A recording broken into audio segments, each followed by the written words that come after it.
Almost a decade ago, a game developer named tri-Ace formed and precipitated a number of under-the-radar hits like Star Ocean and Valkyrie Profile. These titles were unique in reinventing the visual and combat standards of RPG at the time. But this isn't about tri-Ace. Rather, this story is about tri-Crescendo, the sound developer of tri-Ace's games. Like a concert master waiting in the wings for a solo, tri-Crescendo has stepped up as an independent developer with its latest effort, Eternal Sonata, a classical music-themed RPG befitting of its melodic pedigree. It's easy to be skeptical, but a unique story, breathtaking visuals, and a consistent package lend greatness to this piece of concert magic. But how does it play? And since we can see what's going on, it's up to us to let them know.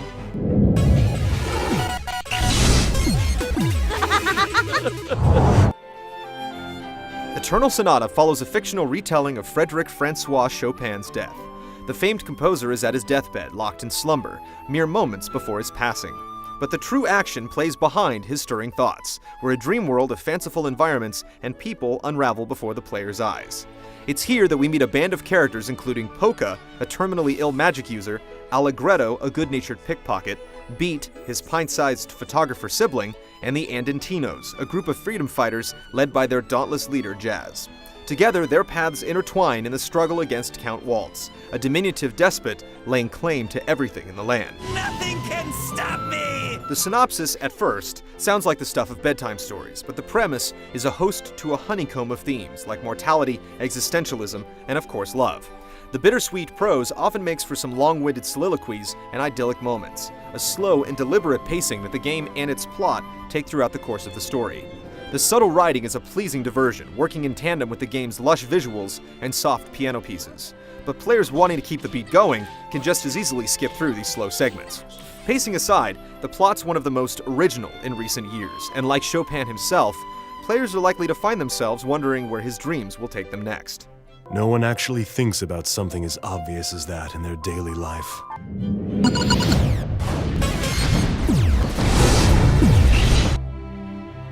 In your quest for Count Waltz, Chopin and company traverse through a number of world areas, landmarks, and towns connected in a linear fashion. Dungeons and outdoor areas are beautiful but brief, and provide little in the way of challenge from puzzles and mazes. Enemies in these areas are represented visually on the map and follow small preset paths. Sneaking past hostiles is an often favorable choice, adding to the ease of travel.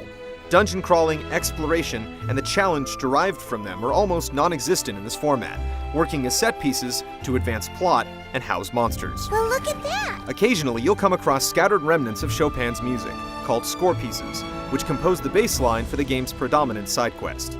Playing these ditties with strangers that have complementary pieces gets you a grade, with high marks netting an item.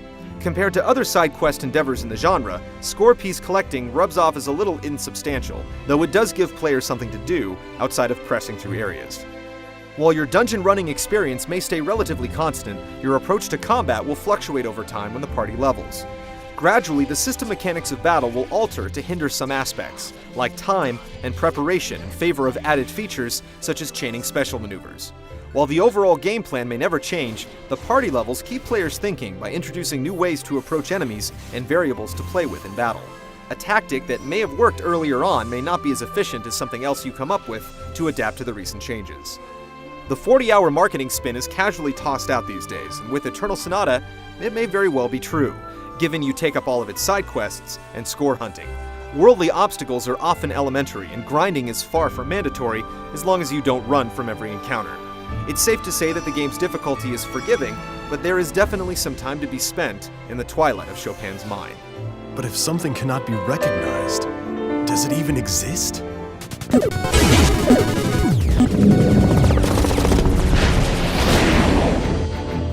The game's explorative depth may not exactly strike a high note, but Eternal Sonata's battle system is no slouch when it comes to action-packed beatdowns. Similar to the Tales and Star Ocean approach to combat, battle in Eternal Sonata is done on a semi-active battle system where players scamper to and fro on a map with a limited amount of time to do actions per turn.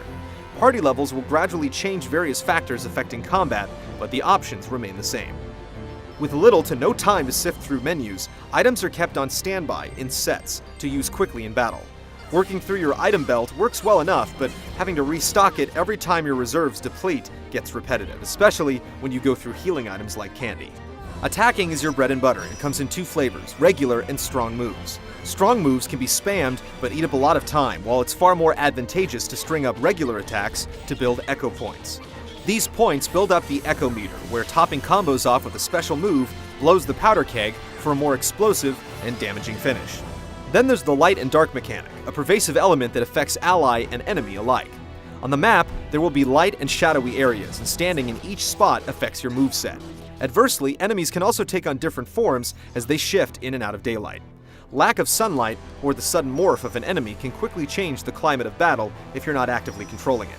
Sure, Chopin can rain down a crescendo of ass-whooping, but his enemies can dish out just as much pain in turn. Thankfully, there's blocking, which allows the player to hit the guard button at opportune times to reduce the damage taken from enemy strikes. Not only does it give players something productive to do during enemy turns, but it serves as a crutch in difficult battles. A boss sucker punch can leave you floored, but learning to block can trivialize the damage to something much more manageable. Like most RPGs, players will find themselves in the throes of battle often, and it's fortunate that Eternal Sonata has come up with a system simple enough to grasp, yet deep enough to keep players on their toes. Each of the characters fight in their own distinct way, allowing for a myriad of opportunities to create the perfect balance of offensive and defensive combos. The end results are battles that are short, spry, and varied, like manic piano minuets that play out in real time.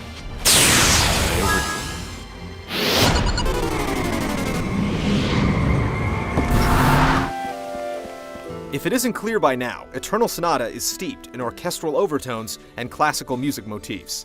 It's a thoroughly consistent theme that permeates all aspects of the game, from the charming locales coined after musical terms to minute details like the mandolin and saber-like amalgamation of Allegretto's sword. The musical theme also persists in brief interludes where players get a little insight on Chopin's music through slideshows and contextual background notes. Though it's filled to the brim with Chopin's own work, performed by noted pianist Stanislav Bunin, Eternal Sonata also has a breadth of original compositions by Motoi Sakuraba that do the pianist-style justice. With all of these musical elements in tow, gorgeous cel-shaded graphics with fantastic designs and fluid animations round out the package for a complete storybook aesthetic that's a refreshingly fluorescent sachet away from the gravelly grays and browns of next-gen post-apocalyptic realism. Despite a few sour notes, Eternal Sonata comes together in a way that few can match, with its consistent and colorful musical atmosphere. Xbots, bemoaning the lack of genre variety for their console, can worry no longer, as the game's one of the best RPGs in the market right now. If you have any reservations, don't miss a half step. Tri-Crescendo has a hit on their hands, and Eternal Sonata has just the bravado the 360 needs. This is probably too hard for you to understand. I guess.